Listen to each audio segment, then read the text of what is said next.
ऋषिमुनियों की पावन धरती, देश धर्म का नाता है। कहते सारे लोग यही है, वो हमारी माता है। जाग उठो ओ भारतवासी, जाग उठो ओ भारतवासी, गौ पर छुरियां चलती हैं। बंद करो गौ माँ की हत्या, सारी जनता कहती है। बंद करो गौ माँ की हत्या, सारी जनता कहती है।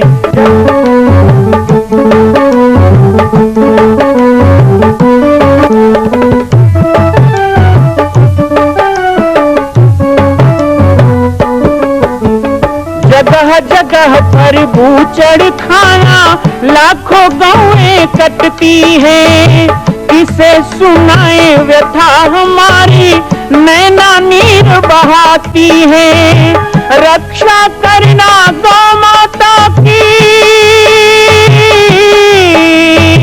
रक्षा करना गौ माता की, गीता ज्ञान सिखाती है। बंद करो गौ माँ की हत्या, सारी जनता कहती है। बंद करो गौ माँ की हत्या, सारी जनता कहती है। जय श्री राम, जय गौ माता, जय गोपाल। स्वागत है आप सभी का भारत के हृदय स्थल छत्तीसगढ़ प्रांत में मां कौशल्या धाम जिला बालोद में विगत 18 वर्षों से बन रहे इस विशाल दिव्य भव्य मंदिर का निर्माण। विश्व के अंदर भगवान राम के लाखों मंदिर हैं। अब अयोध्या में भी रामलला विराजित हो चुके हैं, लेकिन छत्तीसगढ़ की बेटी मां कौशल्या जो राम की माता है, उनका एक भी मंदिर पूरे विश्व में नहीं। इसीलिए यह विशाल तीर्थ का निर्माण विगत वर्षों से चल रहा है बालोद जिला छत्तीसगढ़ में। 25 करोड़ की लागत से बनने वाला 108 फीट ऊंचा, 65 फीट चौड़ाई और 136 फीट लंबाई का राजस्थान के ठोस पत्थरों से बनने वाला यह मंदिर हजारों वर्ष तक भारत में 5वें धाम कौशल्या धाम के रूप में स्थापित रहेगा। 3 तल के इस मंदिर में प्रथम तल पर भगवान शिव, मध्य तल में गोद में रामलला को लेकर स्वर्ण सिंहासन में मां भगवती कौशल्या विराजित होंगी और तीसरे तल पर पंचमुखी हनुमान। इसके अलावा सामाजिक समरसता को समर्पित यह मंदिर सनातन हिंदू धर्म के समस्त देवी देवताओं महापुरुषों की मूर्तियों से सुसज्जित होगा। आप सब एक एक मूर्ति का संकल्प भी इस मंदिर के लिए कर सकते हैं। ध्यान रखिएगा, यह अवसर बार बार नहीं मिलेगा, क्योंकि 2026 में मां कौशल्या का दिव्य भव्य धाम स्थापित हो जाएगा। मां कौशल्या विराजित हो जाएगी। एक बार पुनः आप सबको निवेदन करूंगा, आइए, जुड़िए और सबको जोड़िए इस विशाल तीर्थ के निर्माण में। मैं राम बालक दास महात्यागी आप सभी को आह्वान करता हूं, संपूर्ण प्रदेश एवं देशवासियों को, कि जिस तरह रामलला के दिव्य भव्य मंदिर के लिए आप सब ने मुक्त हस्त से दान दिया है, इसी तरह मां कौशल्या के एकमात्र विश्व के प्रथम धाम के निर्माण में आप सभी मुक्त हस्त से दान दें। यह दान 3 आहुति के रूप में लिया जा रहा है। हम 1100, 1700, 5100, 11,000, 21,000, 1 लाख, उससे भी अधिक जो भी राशि करना चाहें 2025 और 26 के अंतर्गत 3 बार देने का संकल्प लें। जय श्री राम, जय गौ माता, जय गोपाल। आज के कार्यक्रम में आप सभी का स्वागत है। मैं राम बालक दास महात्यागी मां कौशल्या की जन्मभूमि निर्माण स्थल पाटेश्वर धाम जिला बालोद छत्तीसगढ़ से प्रतिदिन हम आप सबके साथ जुड़ते हैं। बाबा जी की पाती कार्यक्रम में हम प्रतिदिन अपने बचपन से जुड़ी कुछ बातें आप सबके साथ बांट रहे हैं। कुछ घटनाएं, कुछ अनसुने प्रसंग और साथ ही साथ एक संत जीवन के उतार चढ़ाव को और उनके मनोदशा के बारे में भी हम थोड़ी चर्चा कर रहे हैं। साथ ही साधक जनों को हम ये भी बताना चाहते हैं इस कार्यक्रम के माध्यम से कि आपका मन भी भटकेगा, कैसे कैसे भटकेगा, कैसे कैसे गुरुदेव की कृपा से और अपने आत्म संयम के द्वारा वो उसको हम भजन में लगाएंगे, परमात्मा में लगाएंगे। आज हमारी गिरधर सोनवानी जी के द्वारा व्हाट्सएप में बाबा जी की पाती के बारे में एक विचार आया। उन्होंने लिखा है कि बचपन की यादें और आपके संत जीवन को सुनकर लगता है कि हमने गलती की है, लेकिन जिस समय ये लगना था उस समय हमें आप जैसे गुरु नहीं मिले, या ये सत्संग नहीं मिला, ना ऑनलाइन सत्संग मिला, ना बाबा जी की पाती मिली। उस समय शायद ये सब मिलता तो हमें वैराग्य होता। लेकिन अगला जन्म होगा तो मैं चाहूंगा कि मेरा जीवन भी ऐसा हो। मैं आप सबसे एक निवेदन करूं, वैराग्य के लिए कोई उम्र नहीं होती है, वैराग्य तो बस हो जाता है। मृत्यु के अंतिम क्षण में भी वैराग्य हो। भर्तृहरि शतक में स्वामी भर्तृहरि जी ने लिखा है कि मृत्यु जब आएगी उस समय भी यदि वैराग्य होता है, उल्टा है, जब मृत्यु आएगी तो मोह प्रबल होगा, मृत्यु आएगी तो शोक प्रबल होगा, मृत्यु आएगी तो सभी सगे संबंधी याद आएंगे, लेकिन दुर्भाग्य है कि परमात्मा की याद नहीं आएगी। क्योंकि कहा गया कि जन्म जन्म मुनि यतन कराही, अंत राम कही आवत नाही। गिरधर जी और साथ ही और हमारे इस कार्यक्रम को देखने वालों से मैं चाहूंगा, वैराग्य के लिए कभी इंतजार मत करो। वैराग्य तो एक ऐसा पल होता है कि जैसे पारस पत्थर लोहे को छुए, कितना समय लगेगा, जैसे ही छुएगा वो सोना हो जाएगा, एक पल नहीं लगेगा, लेकिन पारस को पाने में जीवन लग जाता है। ऐसे ही वैराग्य जब आए तभी उस वैराग्य को स्वीकार करो। मैं कब कहता हूं कि वैराग्य का मतलब घर बार छोड़ दो, मैं कब कहता हूं वैराग्य का मतलब परिवार छोड़ दो, मैं कब कहता हूं कि वैराग्य का मतलब बूढ़े माँ बाप छोड़ दो या नन्हे मुन्ने बच्चों को छोड़ दो या अपनी पत्नी छोड़ दो या अपने कर्तव्य छोड़ के भाग जाओ। आप जहां हो वहीं निर्लिप्त भाव बनाने का प्रयास करो, आसक्ति से दूर हटो, कर्म करो, अच्छे से अच्छे करो, बड़े से बड़े करो, सोच रखो, बड़े से बड़े सोच रखो, खूब पैसा कमाओ, खूब देश समाज धर्म के लिए लगाओ, खूब अपने गुरु माता पिता के लिए लगाओ, लोगों की सुख सुविधा के लगाओ, गौ माता की सेवा में लगाओ, यज्ञ करो, हवन करो। पैसा कमाओगे नहीं तो कैसे करोगे, लेकिन गलत तरीके से मत कमाओ, पूरी ईमानदारी मेहनत और निष्ठा से करोगे तो लक्ष्मी अपने आप चल के आएगी, और उस लक्ष्मी को अच्छे कार्य में लगाओगे तो वो और बढ़ता जाएगा। वैराग्य का मतलब केवल भागना नहीं है, वैराग्य का मतलब जागना है। जो भागता है वो वैरागी नहीं, जो जागता है वो वैरागी। जिन जगजंगम जागहि जोगी, मोह निशा सम सोवन हारा, देख ही सपन अनेक प्रकारा। ये भोगी है, और जो जागता है और जगाता है वो योगी है। तो आप जागिए, भागिए नहीं, लेकिन यदि संभव होता है तो गृह त्यागी सन्यासी भी होना चाहिए, घर भी त्यागने का संकल्प लें। मैं अपनी संख्या बढ़ाने के लिए ये नहीं कह रहा हूं, मैं नहीं चाहता कि ऐसा हो, लेकिन ये मैं कामना करता हूं, ये मैं इच्छा करता हूं, परमात्मा से प्रार्थना करता हूं कि संसार में वैरागी संत भी होने चाहिए, लेकिन वो जबरदस्ती नहीं होने चाहिए। मेरे पास कई माता पिता आते हैं और कहते हैं हम अपना बेटा आपको दे देंगे। मैं कहा आप होते कौन हो देने वाले? मेरे माता पिता ने मुझे गुरुदेव को दे दिया, ये सोच के आप सोचते हैं कि मैं दे दूंगा, लेकिन आप बचपन की से मेरी बातें सुन रहे हैं। माता पिता ने केवल दे दूंगा नहीं कहा, बल्कि उन्होंने वैसा संस्कार भी दिया कि बालक के मन में भी वह तीव्र उत्कंठा हो। यदि आपके, मैं कई बार कई माता पिता कहता हूं, अभी कुछ दिन पहले ही मुझे एक परिवार से फोन आया था, वो कह रहे हैं कि हम अपने लड़के को आपके पास छोड़ेंगे। मैंने कहा छोड़ दीजिए, लेकिन वो छोड़ेगा तब ना, आप तो छोड़ देंगे, वो आपको छोड़ेगा तब तो मेरा होगा। और मेरा होना मतलब संसार का होना, क्योंकि मैं संसार का हूं, मैं परमात्मा का हूं, मैं जिसका हूं वो उसका हो जाएगा।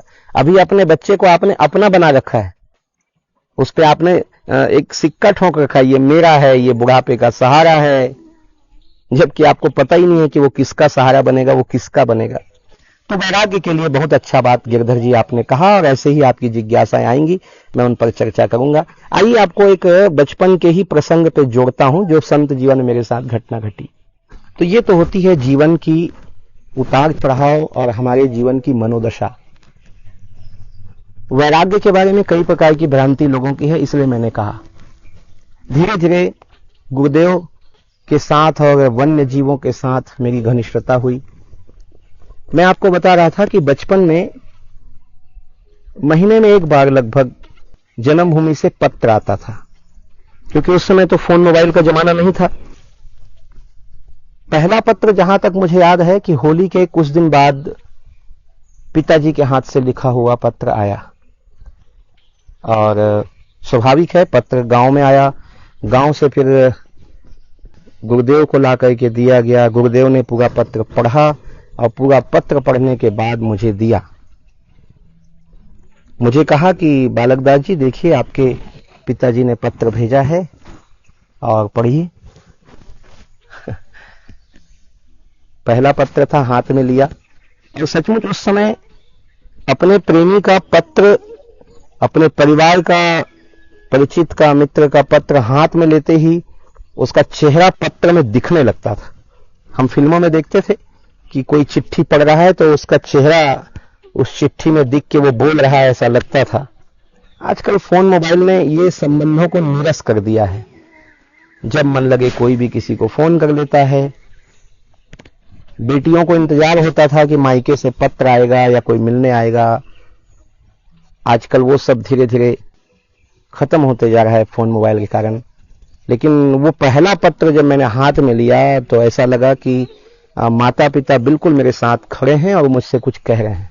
बहुत सुंदर शुरुआत थी। श्री गुरु चरण कमलेभ्यो नमः। सदगुरुदेव, उस समय राजयोगी बाबा नहीं कहते थे गुरुदेव को, उस समय बाबा जी या महात्यागी जी।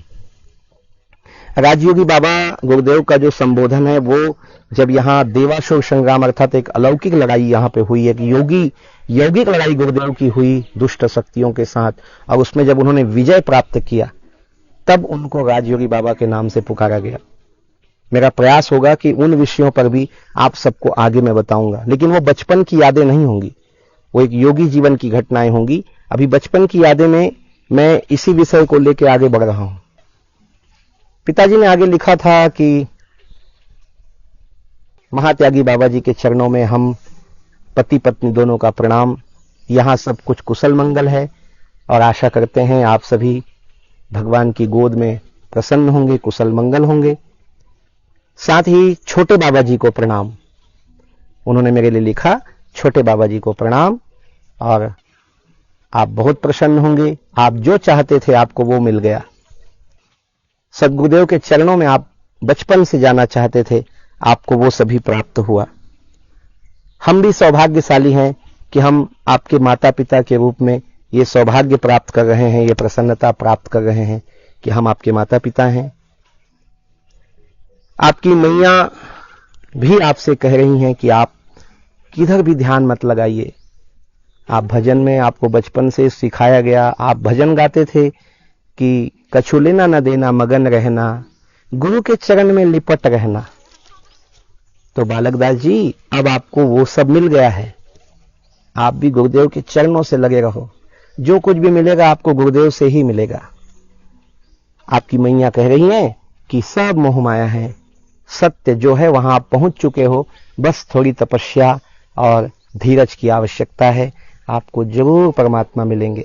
आप कहते थे ना कि भगवान है तो दिखता क्यों नहीं है, अब आपको भगवान दिखेंगे क्योंकि आप ऐसी जगह में पहुंच चुके हैं। ऐसी आपकी मैया कह रही है। इस प्रकार 4-6 लाइन उन्होंने लिखा और अंत में सभी पाटेश्वर धाम के भक्तों को जय सिया राम लिखा गया था और साथ में गुरुजी ने एक मनी ऑर्डर करके 100 रुपए भेंट भेजा था। 35 साल पहले 100 रुपए का भी बहुत महत्व होता था और उन्होंने एक नियम बना रखा था। जैसे आज कई लोग सीता रसोई में 700 देते हैं साल में, कई लोग हर साल मंदिर के लिए 1000 देते हैं, कई लोग गौ माता के लिए एक दिन का 25 रुपए निकालकर गोपालक योजना में जुड़े हैं। ये अंशदान आप लोग करते हैं, तभी यह श्री पाटेश्वर धाम चल रहा है। आज तो खर्चे भी बहुत हो गए हैं, लेकिन उस समय भी मंगसा वाले गुरुजी, और आज भी उनका नियम चल रहा है। आज भी वो गौशाला में हर महीने देते हैं, मंदिर के लिए निकालते हैं। सीता रसोई में तो पूरे परिवार के छोटे बच्चों से लेकर सबका उत्सव यहां मनाया जाता है। तो उस समय भी उन्होंने एक नियम बना लिया था कि 100 रुपए मैं महीने का दूंगा ताकि आश्रम के पूजा पाठ में मेरी सेवा हो। एक अंश निकालना उन्होंने प्रारंभ किया और वो पहला भेंट और पत्र आया, बहुत अच्छा लगा। थोड़ा बहुत मन में मलाल था कि वो भूल गए क्या हमें, तो वो अच्छा लगा। और साथ ही गुरुदेव के शिक्षा के साथ साथ माता पिता का आशीर्वाद भी जरूरी था।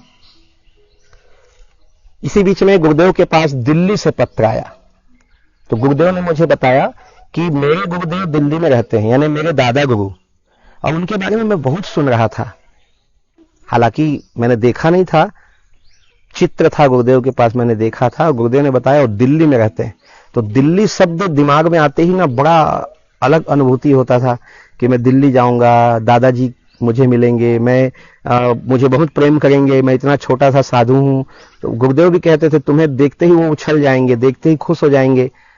गुरुदेव ने शायद पत्र लिख के उनको बता भी दिया था या फिर नहीं बताया था कि आपका एक नाती चेला भी आ गया है।